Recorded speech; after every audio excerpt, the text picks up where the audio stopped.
Some people just can't wait to decorate. Some before Thanksgiving, some now after the Thanksgiving holiday. This morning on Rightsizing, we want to talk to those of you who do not look forward to decorating for Christmas. And I don't mean that because you're a Scrooge. Don't take it that way, but it's overwhelming for some, and that's the direction we'll go with Janine Bryant of Changing Spaces SRS. She's with me every Sunday mornings for Easy Rightsizing. Happy holidays, Janine. Happy holidays, Dale. And you're right, it's a lot of work to decorate for the holidays, isn't it? Yep, it sure is. And again, I don't mean that to be Scrooge-ish. It's just that little rumbling in your stomach that comes from, oh boy, now got to put those out. To what extent do you decorate for Christmas, Janine? You know, I always say that I want to decorate as long as it's fun, okay? And so for me, it's fun for maybe half a day. So I have enough Christmas decorations that I can put up in half a day, which, I made a comment to my husband this year. I've got 2 totes of Christmas decorations, and then we also have the Christmas tree ornaments. That's a 3rd tote. And then we have a 4th tote that has like the outdoor stuff, some lights for outside and all of that. And that's about it. I can do that in half a day. And I enjoy it. My kids enjoy helping me, and that's it. You still have kids at home. Do you see yourself decorating after the kids leave? I don't know. I think all of that depends on the lifestyle. If I have family coming home, for the holidays, I totally understand that it's fun to deck the whole house out and do all of that. And right now, my kids are small enough that they really get excited about decorating. And I said to my husband, that just makes it so much more magical. Yeah. But yeah, when it's just you doing it, A, it's a lot more work. And then B, you kind of wonder, well, now, why am I doing this? Is it because it makes me happy, or is it because I feel like I should? And that's why I thought this would be a good topic to talk about this morning, because I want to make sure that we're decorating for ourselves and that we're decorating the right amount so that it's still fun and not just such a burden. Then, too, we get busy, we, meaning adults, get busy, and sometimes you don't realize it. It goes from the middle of November to the middle of December, and we still don't have the tree up, and that's the case more times than not recently in the Johnson house. So take us down the conversational path of making sure that decorating is fun. Yeah, lots of times that we keep our Christmas decorations in the basement, and even lugging that big, in our family, we use an artificial Christmas tree. I don't know about you guys, Dale, but we bring that artificial Christmas tree up from the basement, and that thing is heavy. And even my husband was kind of complaining about it this year. So, in my work at Changing Spaces SRS, and in my work and my teaching over at Easy Rightsizing, lots of times I'm talking to older adults. Okay, so maybe those 60 and older. And what we see so often in our work is that a lot of our clients are used to decking the halls, decorating every part of the house. Every room has some kind of decorations in it. And they've been doing that for years and years, maybe even decades. And they feel like, well, I want to keep that up. But sometimes the body doesn't always agree with us. And so sometimes it becomes a lot more burdensome to lug those Christmas decorations up out of the basement, or to bring them in out of the garage, or heaven forbid they're up in the attic and we have to bring them down from the attic. And it's just a lot of work. Sometimes our clients have neighbors or friends that can come over and help them lug those big totes out of the basement. Sometimes their kids come over and help them. But overall, it ends up being sometimes more trouble than it's worth. So my message to our listeners today is to really key into how you're feeling about your holiday decorations, and only do as much as is still fun, because that's the whole point of holiday decorating, right? It's supposed to be fun, and it's supposed to bring happiness and beauty to our homes. It's not supposed to bring stress to our homes. What I'm hearing, Janine, in my mind, there are 2 units of measurement. One is content or volume, and the other is your example, and I'm drawn to your unit of measurement, and that is a half day. Whatever can be done in half a day is what we're going to put up.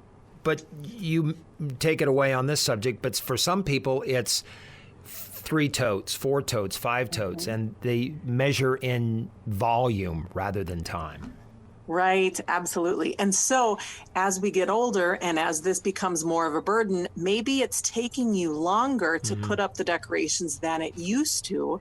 And so what you used to be able to put up in half a day, maybe now it's taking you a day and a half, and maybe it's no longer fun anymore. And the reason I started teaching about this is because I remember my dear mother, who has passed away now, but this woman, boy, she had probably 20 totes full of Christmas decorations. And we decorated the main floor, and we decorated the basement, and we decorated the outside, and it was so much fun. But you know what? There came a point where the calendar got too full and too busy. And we ended up spending 2 weeks setting up for Christmas. And at the end of those 2 weeks, no one was having a Merry Christmas because it was so stressful, right? And so we want the decorating to be something that you look forward to and something that adds joy to your life. And because you have to do it twice, right? You have to set it up at the beginning of December, and then you have to take it down again in January. So I really want to encourage people to think about how much they're putting up and how long it takes them, how much energy it requires of them. And if it's too much, then I'm going to go ahead and recommend that they start downsizing or right sizing their holiday decor. So, really start thinking about what are the essential holiday decor pieces that you really need to celebrate, to feel like you can celebrate the holidays, to feel like your home is a festive, warm place to be. A lot of our clients that we're helping to move, they're downsizing from a larger home and they're going to a smaller townhome or retirement community. And so they're not able to bring all of those totes upon totes of Christmas decorations. Usually we recommend that they bring one or maybe two boxes of Christmas decorations, and that's it.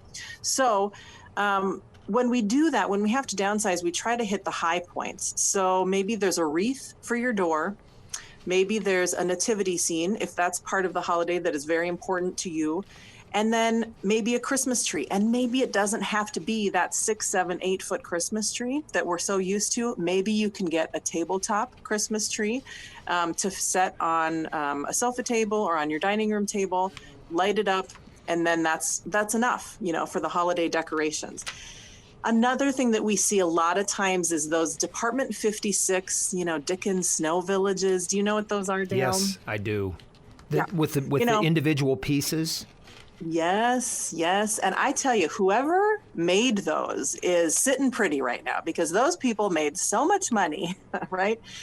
They were a big thing for a couple decades, and they still are. A lot of people still are purchasing them. I know that we see them a lot because we end up selling a lot on our estate sales and our online auctions as people are downsizing. So with a collection like that, it's the kind of collection that tends to grow every year. You get a new piece every year. You get people gifting it to you every year.